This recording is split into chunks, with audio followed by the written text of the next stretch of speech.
Hi, hello, and welcome back to the Strawberin0 channel. Today I am reacting to E.Y.E Cybermancy review by MandaloreGaming. E.Y.E Cybermancy is a game close to my heart in a way, because I remember like good 10 years ago or so, a YouTuber I really like played this game in co-op with his friend, and I was really interested, so I bought the game on Steam, downloaded it, played like 30 minutes, and was so fucking confused as to what the fuck is going on around me. I turned it off and never tried it again. But the game was so unique that I remember it literally to this day. So I'm actually kinda curious about going back to the game. And so what better way to hype myself up than watching a MandaloreGaming review about it. Let's see what Mandalore has to say about it, because maybe it's a bad game, I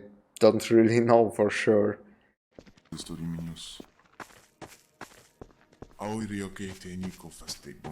So, this is E.Y.E Cybermancy? How do I even start this? I've heard people call this game inaccessible, but that doesn't seem like enough. Mechanically, this is a pretty complex game. E.Y.E comes with 23 tutorial videos, but you can still get lost. That's What the hell? That explains why I was so confused at like fucking 15. It's already kind of rough, but it also comes with one of the strangest plots I've ever seen in a game. Things are about to get weird.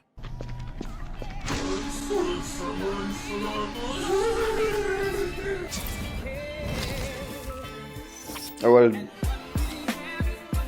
believe it or not, this is already more of a fever dream than I remember.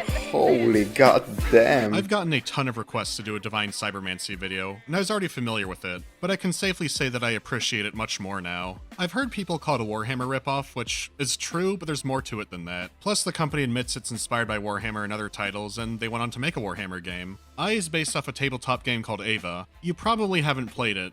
It might not even exist. This is because the developers made it, and I think only they've played it. Supposedly it might have been some weird homebrew version of Deathwatch, but I don't know for sure. What I do know is that the studio made a mod called Syndicate Black Ops for Half-Life 1. So they took the lessons they learned, moved over to Source, and made a new game called E.Y.E Divine Cybermancy. It's a first-person shooter sci-fi role-playing game. After you've played E.Y.E, that sounds a little too simple for what it is. Love it or hate it, I think if you've played it you can agree that there's nothing quite like it out there.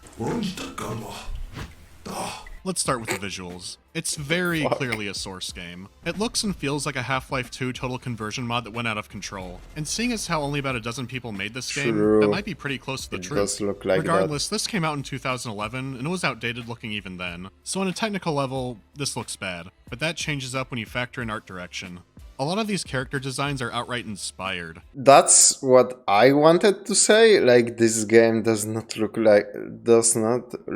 that bad to me. That's the first thing. And the second thing, I'm assuming an indie company made this. And honestly, for an small indie team, this looks good. Like, usually indie games are either 2D or they have a very specific art style to make the game easier to code and make and whatever. But this is like full 3D, first person combat. I don't know if it's open world. It kinda looks open world, like he's traversing locations and whatnot, talking to NPCs. So yeah, this looks like quite an undertaking for an indie dev. Damn. The faction you're a part of has some really interesting designs. Just look at all of those fucking characters. They look sick, man. Holy. Feels like you're doing your own thing here, and put a lot of thought into how these guys would look. But this doesn't exactly extend to the enemies. Almost all of them look and feel like a derivative of something you've seen before. There's even a mission that seems to be a homage to Space Hulk. You fight off waves of four-armed enemies in these stone hallways. I mentioned they made a Space Hulk game, right? So they're not winning any points for originality here, but I'm not sure that they cared. This is a game where a werewolf will debate you about why your species is bad. The story is really something, but we'll get to that soon. The maps also have a strange quality divide. Some look like classic cyberpunk art, with big flashing neon signs and bright lights, and they usually contrast a dark or dirty looking city. Everyone wants you to buy a gun, a burger, or a prostitute. So even though the game takes place in the far future, So It's Cyberpunk 2077, like 10 years before Cyberpunk 2077. Out in the solar system, Americans will feel right at home. If that sounds too fancy for you, you can enjoy these surrealist hellscapes instead. However, a lot of the maps are just downright bland. They don't feel like actual areas, along with the fact that a lot of them are covered in fog. I don't know if this was to make it easier in the engine or what, but it feels like Morrowind. These maps are also huge. Normally this would be a good thing, but in the case of E.Y.E, it doesn't work out so well. The tighter maps have a lot more detail and look way better visually. The rest of my map issues are gameplay related, so I'll wait till that section. So for now I'm gonna give the rundown on the story. I'll save spoiler stuff for the end of the video, so no worries. You start the game inside of a dream. Holy! Did you see that recoil? God damn! For the end of the video, so no worries. He fired like once, and the fucking gun just kicked up into the sky. What the hell? I'll save spoiler stuff for the end of the video, so no worries. You start the game inside of a dream, commenting that you killed your mentor, but you are not his murderer. Before you know what's happening, you wake up in a cave. Apparently you were defeated during a mission and you now have amnesia. When you get back to your headquarters, your mentor is alive. He doesn't explain a ton about what's going on. Your personal servo skull has a message for you, from yourself. You explain that Commander Rimina had sent you on a mission, and that this could happen. Listening to the message from yourself and then talking to the commander gives you a general idea of what's happening. But he says if your memory is fuzzy, you could go to the archives and catch up on the history. That seems like a good idea. I'm not sure the library was a good idea. There's a story about Shinji in his dungeon, but the background lore is a little bit harder to get to. It also says you shot your mentor, even though you just talked to him, and the commander was talking about him. So what's going on? Well, the first thing you should know is that this game is not in its native language. It's a French game, and not the best translation. The big positive is that this makes the dialogue incredibly entertaining. This leads into having some pretty unforgettable conversations. When someone insults you by calling you the messiah of rodents, you don't forget it. Or threatening to rip off someone's face and wear it as a moron party mask. It gives the game a lot of charm, but for the story it's a nightmare. This clip is a good example of what I'm talking about. A character talks about how you, he, and your mentor were trapped on a ship for a century. Does he mean that in a hyperbole like, you were there forever, or were you literally trapped on a ship for 100 years? So when things don't make sense, most people just... Yeah, that's a really bad one. I would take that at face value and assume he meant 100 years, and that would probably be the wrong way to go about it. Just think it's bad translation. The history was scattered and inconsistent, but here's what I got from it. Space exploration was going great up until the year 2116. The next 300 years are a blur. At some point, Mars declared independence and waged war against humanity. It also turns out that all of reality is affected by something called a metastrumonic force, and demons are real. So between fighting the Space Confederacy and Satan, 70% of humans are dead. The surviving planets formed the Federation, but the private sector was still worried about the demons. So some big companies created the Secreta Secretorum, and in turn, they created E.Y.E. No one knows what it stands for. It was lost to time or something. Anyways, their sole mission is to fight off demons. Because the Federation rules with an iron fist and the companies want more power, they launch a coup against them, but it fails. At the same time, there are two factions within E.Y.E, the Culters and the Jian.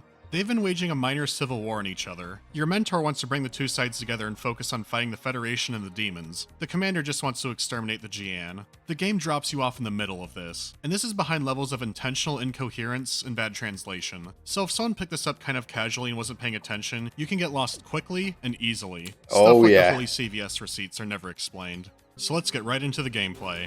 Right off the bat, I'll say the ceiling of fun you could have in this game is higher than games like Deus Ex. At least when it comes to how broken you can make yourself. You can turn people to monsters, throw cars, turn invisible, create armies of yourself, hack into people's brains and turn them into a puppet. You can even teleport. Okay, the gameplay sounds like it goes fucking hard. Inside of an enemy and blow them up.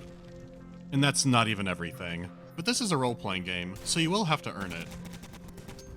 Here's how character building works. When you first fire up a game, you have 3 genes to choose from. Each one affects a different stat. Some might give high bonuses to one, but also give penalties to another. So when you roll, you can get a balanced character. Or you can just put them all in the meta gene. Then you roll until you're pretty overpowered. Even if you start with a high stat, or you can just put them all in the meta gene. Then you roll until you're pretty overpowered. Even if you start with a high stat character, you still have mountains to go. You get experience by killing enemies or doing missions, and then when you level up, you can spend ability points. That's not groundbreaking. But that's not all there is. True. If you've played E.Y.E, you know what I have to talk about here. For just about everything you do, you get a currency. But it's not credits, It's Bruisoff. If I mangled that pronunciation, I apologize. I used to be under the impression that it was just a weird sci-fi currency they made up, but after I actually googled it, it turns out it's an obscure French slang for money. That took me by surprise. The thing is, there's a world of wonderful things you can do with this Bruisoff. If you have enough money, you can open up your character menu at any time and buy a cybernetic upgrade. These improve your character in just about any way. What?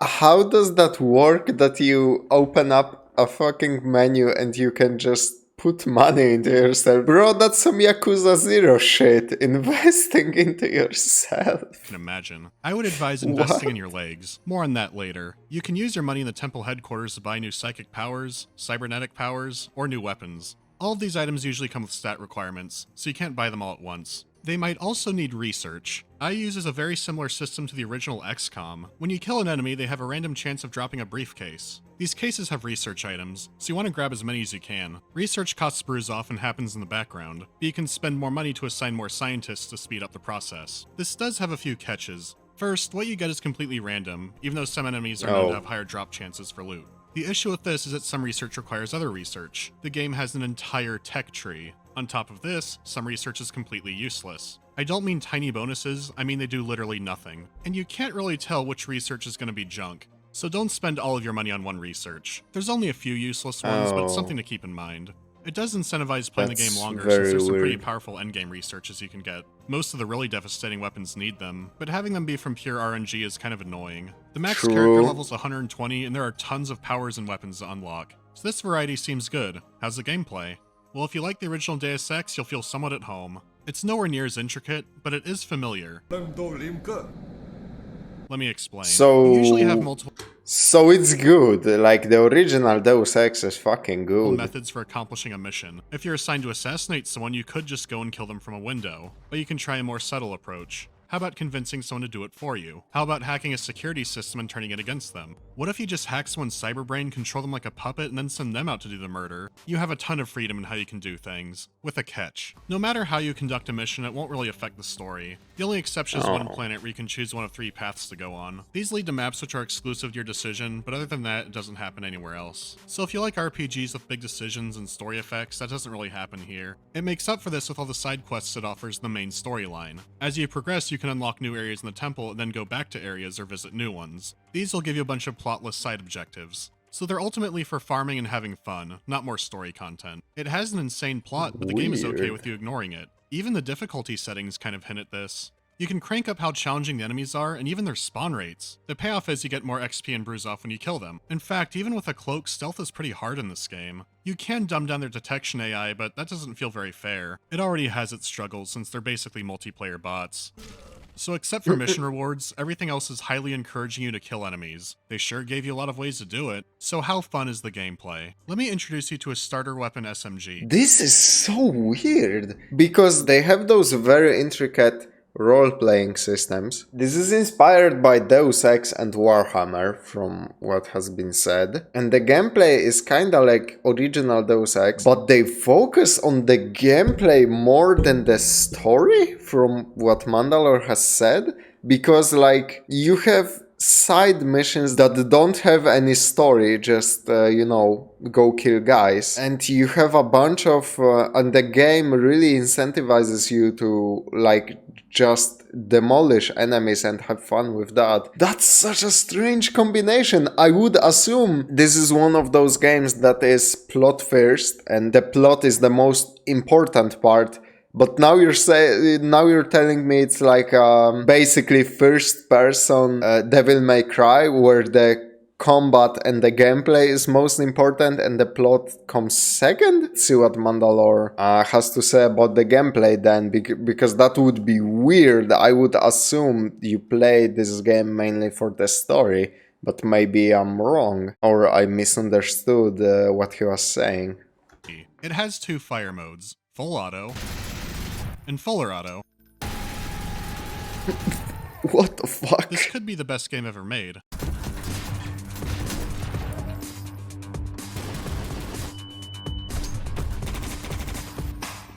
Okay, so I think I was right.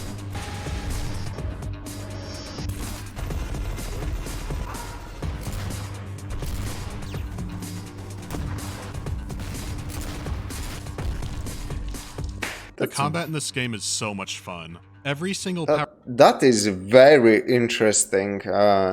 That is a very interesting design decision to make the game more like combat heavy than story heavy, especially when you make an indie game.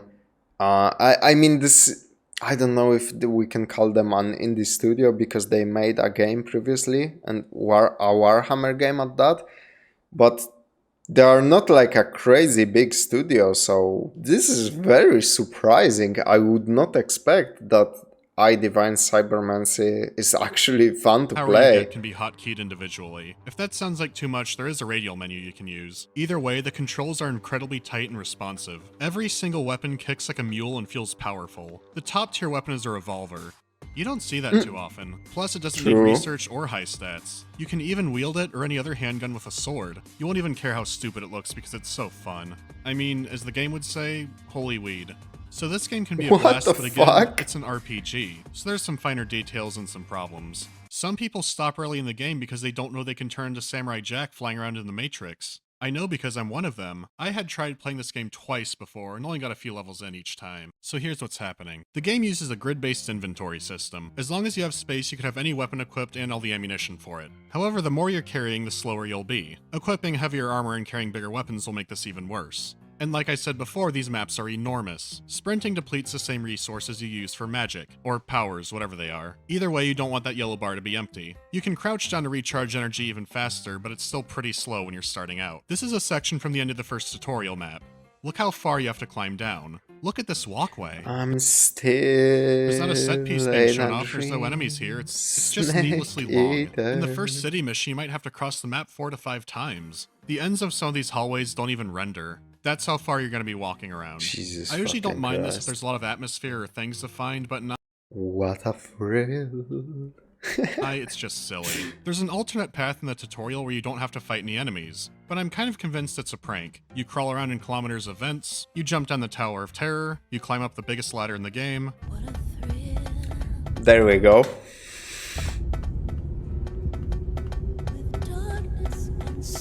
More crawling, more vents, and guess where it spits you out? At the same side of the walkway you would have taken if you had gone around normally. Who does this? What the basically fuck? has the long way and the longer way. So even if you start the game with really high agility and wear light armor, you still need to put points in those cyber legs. Then the problem isn't as bad. They will race behind you. They will stumble. They will fall. But in time, they will join you in the sun. In time, you will help them accomplish wonders. This is so weird. The game has good combat. The game incentivizes combat, but then at the same time, it has really large fucking maps that are full of. There are big stretches of just nothing. What kind of design philosophy were they fucking following? That is so confusing. Well, before you're there though, I also know some people. Like, they might have as well put some enemies so you could, run through and fucking slice them. People who are turned off by the death system. Besides losing health, there are other effects you can have, like going insane or hallucinating, but you can perform maintenance on yourself to fix it for an energy cost. Out of everything, you seem the most likely to break your legs. That slows you down, so you really don't want that. Oh. When in doubt, just press the button until the game confirms your legs are okay. Because if you play through this with broken legs, you're gonna have a really bad time. You can also heal yourself or others with medkits to regain health, but don't use it too early. You can overdose on them and die. It's amazing. You can always die directly the old-fashioned way from some bullets. But there's also a minigame for hacking, and you can hack almost anything. Instead of just holding X to hack, you basically play a turn-based strategy game. There's some big benefits to hacking, but if you fail, your cyber eyes might get taken over, or the security system will fry your brain and you'll die instantly. When you die, a resurrector will activate. This will get your body back up where it was. If you manage to run out of resurrectors, it'll kick you out of the level and shove you into a dream again. But then it'll pick up your mission from a checkpoint. At first I thought this seemed way too easy. But these resurrects don't always go smoothly. There's a chance of something bad happening, which depends on a karma system, which frankly I don't understand. But if this is triggered, or if you die in a way where your body can't be resurrected where it lies, you get a fatal wound. There's a few kinds of these, and they can stack, and they are permanent stat debuffs. So if someone is exceptionally bad at— Oh my fucking god. I already talked about how I feel about punishing players for dying in your game when I reacted to Pathologic 2 review by Mandalore. Any system that gives you permanent fucking stat debuffs for dying is shit. Demon Souls sucks for this. Dark Souls 2 sucks for this. Pathologic 2 sucks for this. If your game has a system where you punish a player for dying in your game, this only encourages them to drop your fucking game and go play something else. And you know what? If your game has a system like this, I will fucking game the shit out of it. I will edit saves, I will quick load, I will do everything. I will fucking Alt F4 that shit like I did with Pathologic 2. I don't give a fuck. You will not take away my stats because I died in some encounter. This type of design is so ass backwards. If you want your game to be challenging, then make it challenging. Don't do this. Because people will find a way to play around this. If you want to take away stats from your players, make it interesting. You know, Fallout is a great example. You have perks which take away one stat and give you the other. This enables players to make builds. So for example, there are builds where you have more fire rate but less accuracy. This makes it great to play with, you know, big fuck off automatic guns. What the fuck is this? Crippled. Agility -2. But it actually reduces agility by 1. Who would subject themselves to this system when I'm assuming you can somehow get around it with, I don't know if you can quick save and quick load, but I would definitely be quick saving and quick loading a lot if it's possible. The game, their stats can be reduced down to what's basically unplayable. That's a good incentive to not die. The only way to cure them is with researches down the tech tree. They're fairly rare, expensive, take a long time to research. There's a different one for each fatal wound. So a clumsy player only interested in the story isn't going to get very far. Unless they bring a friend. And fucking how high were you to make this game this high?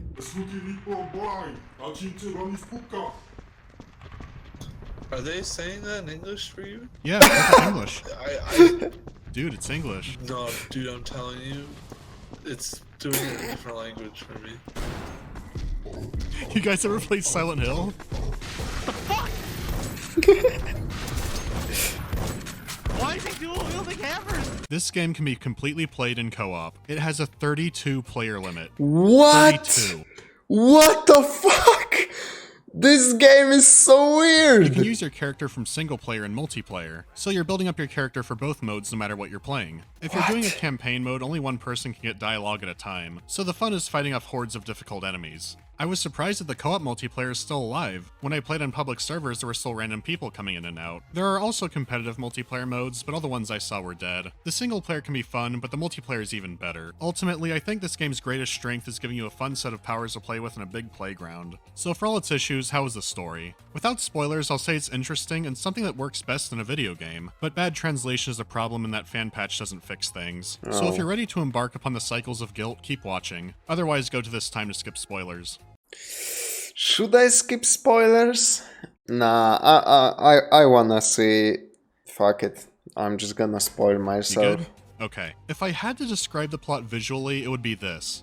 Not what I expected, so here's the details. Throughout the game, Commander Rimina sends you on your missions, but most of them are about sabotaging the Jian. You often disguise yourself as one, setting off terrorist attacks or assassinating people as one of them. This is the Commander's way of trying to demonize them so they can be removed. But there are a lot of things that don't add up throughout this. Your mentor seems pretty suspicious of what you and the Commander are up to, but he doesn't do anything about it. He seems interested in finding out things for himself, but seems kind of powerless to do anything about the events. In a way, so are you. A character died in front of me at one point, but then appeared again the next mission like nothing happened. He just says, "I'm here sooner than you expected, huh?" but then he's just killed again. You can save him in the previous mission, but not this one. He dies no matter what. This doesn't make sense, but characters are acknowledging this is happening. There are conflicting reports about characters being alive or dead. People are speculating on the nature of reality. People remark that you monologue a lot. There's also a few chatty, non-hostile demons. Some just tell stories, but the one who talked about his cycles of guilt is probably the most relevant. After you talk to the, God Emperor on Mars, well, he's unimportant. You only have 3 main options to choose from. Following your commander's orders means killing off your mentor, followed by assaulting the GN Temple with your Coulter allies Order 66 style, until other Coulters come and say you're betraying the organization and that Rimina is rogue. And you know, that leads to the best line in the game. It's debatable. No matter Rimina is rogue. And you know that there's nothing to understand. that leads to the best line in the game. It's debatable. Rock and roll, baby. No matter what ending you choose, whether it's helping your mentor, the commander, or the Federation, it always ends the same way. Your mentor is killed and you have to assault the temple. No matter what, you have to kill Rimina. The credits to the game are on an altar in the room where he dies. But when you leave it, you're taken back to the temple. People basically tell you that his office has been empty for years. But if you go back to the room where you killed him, there's a portal that leads to the weird dream. Your commander, the mentor, and a character only known as Mysterious are there. They ask you about learning anything and consequences and the nature of reality. When you leave this dream, guess where you are? It threw you into New Game Plus. The only way to get the true ending is to beat the game 3 times with each ending with the same character. So I just went ahead and did that. Each playthrough basically lets you play through one new map. Before you fight the commander, a mysterious character will appear and give you a new psi power. When you restart a game a 3rd time, there's a portal in the cave that takes you to the true ending. Now here's where things get really odd. One of the demon enemies is there, but this time it's a character. She says you should recognize her, but that your guilt prevents you from doing so. What's this all about? She says that you're trapped in your cycles of guilt. And unless you're paying attention to the side babbling of some characters, you're not going to know what's happening. There's a character in the temple who's not flagged for importance called the Traveler of Worlds. There was a high priestess who was a wife of an important member of the order, but she decided to dick around and explore the forbidden zone beneath the temple. He then explains that, as punishment, his husband had her eyes put out and then she was tortured to death. It sounds like the recurring enemy. If you decide to find your mentor and talk to him between missions, he mentions talking to your wife. You never see her, and as far as I know, it's the only mention of her. The Traveler mentions that the husband was forever changed by this, so the game isn't literally what's happening. You, the mentor, and the commander are the same person. You're the one who's trapped in the cycles of guilt. A really basic high school philosophy lesson is the allegory of the cave. If you've never heard it, to summarize it, some people raised in a cave think shadows on the wall are reality. Except unlike that story, you never leave the cave. You're always in the cave. This dude was right about everything. After I did some looking up on the concept, it turns out it's a Far Eastern thing. It's like reincarnation but related to Buddhism and, if you change 2 letters around, it sounds like something else. In fact, there's a lot of anagrams in this game. I learned about all these other connections after talking with veteran players because I couldn't find that off the top of my head. All I caught was the cave thing and the plot about the wife. So how does that end? Well, you can choose to pass beyond the frontier to try and find peace. Peace looks like this dump. There's nothing else here, you have to quit out by yourself, and your wife warned you not to break the seal. So if you break the seal, you escape the isolation back into the cycles of guilt. I think there's a few things that could have happened here. The developers might have had a substance-filled night of playing 40k games and then had some kind of spiritual experience. Or they just lacked the assets and budget to make a really good long game, so they just found a way to repeat it and make it interesting. Either way, I haven't seen something like this in a game before. But I got dangerously close to doing an actual story analysis there, so I have to read this. Rimina's deep and multi-layered character compellingly contextualizes the rest of the experience, making it truly memorable. I feel so sick. In the end, Divine Cybermancy is the roughest gem there ever was, but it's still a gem. It's still not a game I could recommend to everyone. It took me a few tries to get into it. If you're willing to pass a sheer cliff of a learning... Yeah, if I ever play this game, no fucking way I'm playing it 3 times in a row. I think that's just the developers finding a way to make their games 3 times as long for people who really want to subject themselves to all of that. But it still sounds very interesting though. And I think I was somewhat correct that the plot is not the strong part of this game, and the gameplay is, which is insane to me. Like, that is very rare for indie games, I think. Like, there are so many indie games where that may not be right. There are a lot of indie games where it's half and half, like the gameplay is quite good, and the story is decent, There are some games where it's all about the story and the fucking gameplay is as basic as you can get. For example, a very basic turn-based system. And then there are games that go crazy on the gameplay and the story is just kinda there. Fury is like that. It's a great game where you fight only bosses. There are no other enemies. You just go boss fight to boss fight to boss fight to boss fight. They are all fucking crazy and great. And the story is good. I really enjoyed it. But it's very basic and obviously only an excuse so you could fight a lot of cool bosses in a row. And story curve, you might have a good time with it. It's definitely worth it for the co-op alone. On Steam it goes for $10 full price. For someone like me, that was more than worth it. For the next video I'm still looking at requests. I still need some time with Elite Dangerous. Excuse me, boy, but you violated the NAP. Maybe a really long time. So until then, keep giving me ideas of what you want to see. Thanks for watching. That was really cool. Also, I wanna say this is a very old Mandalore video from like 6 years ago. You probably fucked up because this is a French company. This is a really old Mandalore video, like I said. I think it's from like 6 years ago.